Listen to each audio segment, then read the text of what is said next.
Hello दोस्तों, हम बात कर लेते हैं। दोस्तों मैं जो ये ना ग्राफ थ्योरी इसकी क्वेश्चन छोड़ रहा हूँ, एग्ज़ाम में नहीं आते हैं जनरली, तो इसको मेरे को भी अच्छे नहीं लगते ग्राफ थ्योरी क्वेश्चन। तो अब हम 79 से डिस्कस करेंगे। ग्राफ थ्योरी वाले मैंने सारे क्वेश्चन छोड़ दिए हैं। For a voltage source the terminal voltage equal to source E M F है। वो दोस्तों प्रैक्टिकल वोल्टेज सोर्स क्या होता है? सब कुछ इंटरनल रेजिस्टेंस होता है, जैसे ई एम एफ है, ई है, और टर्मिनल वोल्टेज वी टी है। तो दोस्तों वी टी इक्वल टू क्या होगा? तो यहाँ पे करंट आई मान लिया अपन ने, और इंटरनल रेजिस्टेंस स्मॉल आर मान लिया। तो दोस्तों टर्मिनल वोल्टेज क्या होगा? V T equal to induce E M पे माइनस आई आर। और दोस्तों यहाँ से क्या पता चल रहा है कि जो बी टर्मिनल वोल्टेज होगा always source of E M F से कम होगा।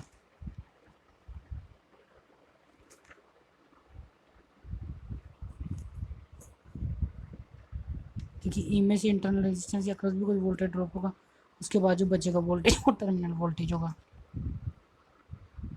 एक कांस्टेंट वोल्टेज सोर्सेज, जो कांस्टेंट वोल्टेज से क्या होगा? यूनिलेटरल होगा। ये तो आपको मैंने बताई दी कि पोलरिटी चेंज कर दो, चाहे कुछ भी करंट की डायरेक्शन चेंज कर दो, उसकी प्रॉपर्टी करंट की डायरेक्शन पर डिपेंड नहीं करेगी, वो कांस्टेंट रहेगा। दोस्तों ये पोलरिटी है ना, करंट आ ही रहेगा, चाहे आप वोल्टेज को कुछ भी कर दो, उल्टा कर दो, उल्टा कर दो, तो उसकी वोल्टेज तो बिल्कुल वोल्टेज पर डिपेंड नहीं करा, तो क्या यूनिलेटरल हो गया। या फिर हम ग्राफ से भी देख सकते हैं। देखो दोस्तों, कोई भी एलिमेंट बायलेटरल कब होता है? इसका ग्राफ यही आएगा, चाहे आप वोल्टेज की वैल्यू कुछ भी कर दो, ये वोल्टेज की वैल्यू कुछ भी कर दो, करंट तो इसमें यही रहेगा, कांस्टेंट वोल्टेज सोर्स। एक मिनट दोस्तों, थोड़ी गलती हो गई, सॉरी। ये वोल्टेज कांस्टेंट रहेगा, चाहे आप करंट की वैल्यू कुछ भी कर दो, ये करंट और ये वोल्टेज की वैल्यू ये भी रहेगी, यही रहेगी, चाहे आप कुछ भी बढ़ा दो। तो कोई भी एलिमेंट बायलेटरल कब होता है? जब अपोजिट कोऑर्डिनेट में ग्राफ सेम हो, पर ग्राफ तो यही रहेगा, मतलब फर्स्ट या थर्ड या सेकंड या फोर्थ क्वाड्रेंट में। यह यूनिलेटरल हो गया, और एक्टिव होगा तो आंसर हो जाएगा सी।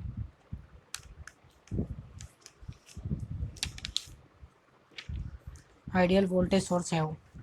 आइडियल वोल्टेज सोर्स कौन सा होगा? देखो, जो आइडियल वोल्टेज सोर्स कौन होगा? जिसका टर्मिनल वोल्टेज कांस्टेंट हो, independent the value of current. V T terminal voltage है। तो जो टर्मिनल वोल्टेज होगा D G M F equal कब होगा? जब ये रेजिस्टेंस इंटरनल रेजिस्टेंस जीरो हो, तो जीरो इंटरनल रेजिस्टेंस होना चाहिए। नेक्स्ट क्वेश्चन की बात कर लेते हैं।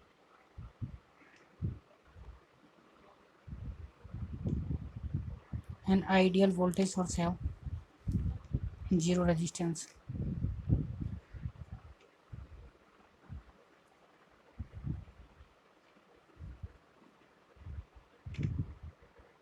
तो मैंने आपको बता ही दिया, जीरो रेजिस्टेंस होना चाहिए, तभी टर्मिनल वोल्टेज डीज वोल्टेज इक्वल होगा। नेक्स्ट क्वेश्चन की बात कर लेते हैं। आइडियल करंट सोर्स है वो। देखो आइडियल करंट सोर्स कैसा होता है, मैं दिखाता हूँ। पहले मैं आपको प्रैक्टिकल करंट सोर्स दिखाता हूँ। ये है प्रैक्टिकल करंट सोर्स, इसका इंटरनल रेजिस्टेंस है कुछ, ये टर्मिनल करंट है आई टी, और ये सोर्स करंट आई। तो इसकी वैल्यू कांस्टेंट कब होगी टर्मिनल करंट की? जब इसकी वैल्यू इनफाइनाइट हो, तो इसमें रेजिस्टेंस के ऊपर कुछ भी करंट नहीं जाएगा, जो यहाँ से करंट आएगा सोर्स से वो डायरेक्ट यहाँ पे आएगा टर्मिनल पे।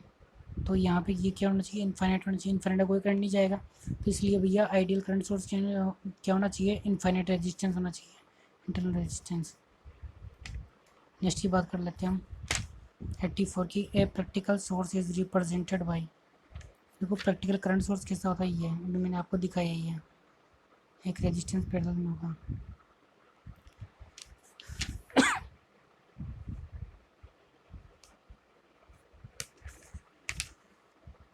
बी, नेक्स्ट क्वेश्चन नंबर 85 है डिपेंडेंट सोर्स। दोनों हो सकते हैं डिपेंडेंट सोर्स, वोल्टेज सोर्स भी हो सकता है और करंट सोर्स भी हो सकता है। क्वेश्चन नंबर 86 की बात करते हैं अब हम।